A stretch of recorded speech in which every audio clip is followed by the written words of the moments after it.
Hi guys, it's Dat Ngo. Today we are going to have Taylor on the show and he's going to take the IELTS. Can you introduce yourself, Taylor? Hey guys, it's Taylor, and I'm really excited to share this experience with you. Let's get started.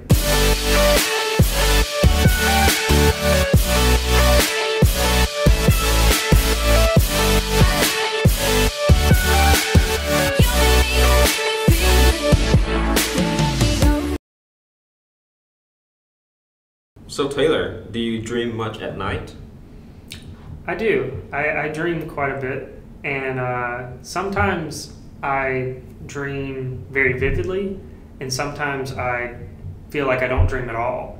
I do believe I dream every night, but sometimes I can't remember them. Okay, the next question is, do you remember your dreams? Like how often? I would say I remember my dreams probably about 10% of the time, so 1 in 10, about that. Do you think we can learn anything from dreams? I think we can learn a lot from dreams. I think dreams really dictate our emotions at that point in time. I believe that our dreams help us articulate our feelings for current situations. Okay. Do people in your country talk about their dreams? Yes, they do. A lot of girls will tell you their dreams, and a lot of girls will say that that's a sign or something. So I think dreams really are very important in our culture, and I think dreams are usually a good talking point or a topic to discuss. Okay. Do you think that dreams can come true? I do think dreams can come true. I think hard work and dedication are what make dreams come true, not just sheer luck. I think they talk about dreams in a sense that it's when you sleep you dream, not like what you try to do. Yeah, I do think that too. Like dreams come true. I believe that dreams can start as a dream in your mind when you're sleeping, but I believe what makes them come true is hard work and dedication. So Taylor, here's your topic for task 2. You're going to have 1 minute to write notes if you want to, and after that 1 minute, you will have 1 to 2 minutes to talk about this topic. Here's your question. Thank you. So Taylor, 1 minute is up. You can start now. Okay. The best gift I've ever received was from my fiance recently for my birthday. The gift was a surprise to me, and I was really excited to hear that she got me tickets to see my favorite comedian in concert, pretty much. The tickets are very close to the front where I'll be able to see him very closely, and I imagine it's going to be a very intimate experience. The tickets are in Atlanta, Georgia, as I said, so we have to travel to go see him, and I'm excited no matter what happens, but I was especially excited to find out that when we go, we're not actually staying in a hotel or a motel. We're staying in a thing called a tiny home. Now, this is also a very personal gift to me because I'm infatuated with this phenomenon known as tiny homes. And tiny homes are just trailer-sized homes that are meant to be for frugal living. And I really love that lifestyle. So I'm excited to be able to experience one for the first time when we go. So as a whole gift, this was one of the best gifts I've ever received. And it was especially special being from my fiance. So Taylor, do most people here have a computer? I would definitely say so. If someone doesn't have a computer, they probably have a mobile phone, which I would consider a pocket computer. Do you think all information on the internet is true? All the information on the internet is not true, but there is a lot of information on the internet. So if you're able to weed through the good and the bad, you can learn something, even if you aren't reading entirely true results. It's a very good learning space. Okay. How can people find reliable information on the internet? I would say to find reliable information, what I would suggest is look for both sides of the argument. If you are on the fence about something that's happening in culture or an event has occurred and you want to know exactly what has happened, I would look for one people saying it one way and the other people saying it another way and read both sides, and then deduct your own opinion about what has happened to get the most valid response, because it's really hard to find 100% true, reliable sources.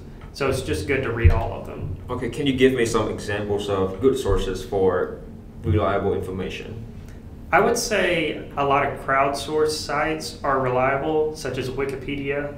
Reddit is also a good one. Reddit is a forum where users can comment and discuss on different topics. And then Wikipedia is just an online encyclopedia built by users across the world. Okay, how has the internet changed the way that we live?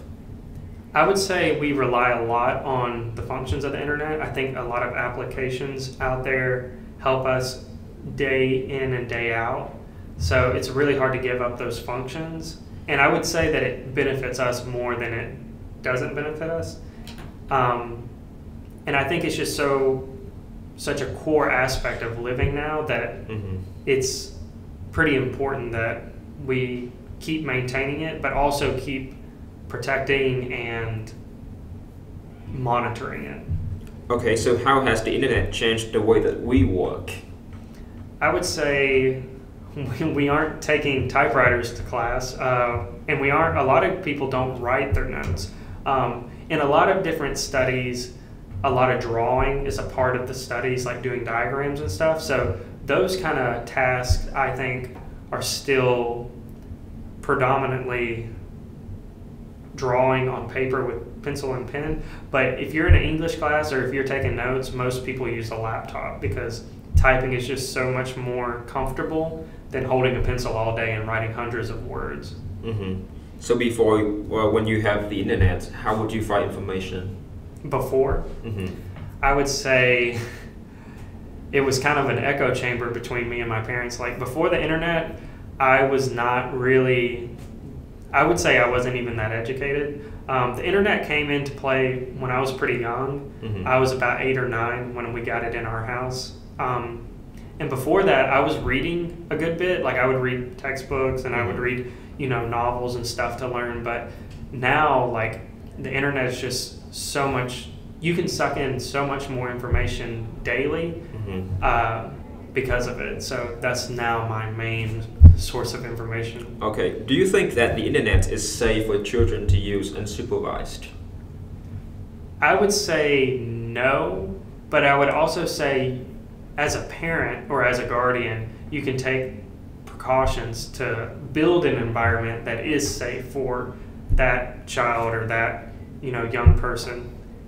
But I would say that the internet is still a pretty lawless place, and it's like the Wild West out there. So it's not very safe for children. I would not say it's very safe for children. I would say that the internet as a whole is very targeted towards young adults and adults, which means that the topics that are advertised and put on the big headlines on websites are not usually kids safe.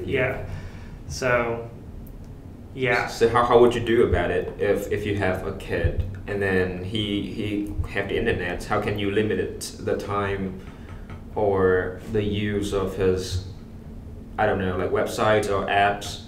I would say that if I was a parent, now this is a young person speaking, but if I was a parent at this given time, I would probably download apps for them if they were at an age of not understanding the big realm of stuff. But if they're a young, or an older child, so like 7 to 10, I would explain to them all the things that exist on the internet.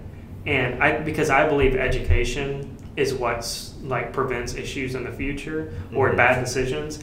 The lack of education is what leads to those bad decisions. So if you are uncomfortable with your child being on the internet unsupervised, maybe you should educate them on why you believe that is so, rather than just banning it in general. So okay, thank you, Taylor. That's all for the IELTS.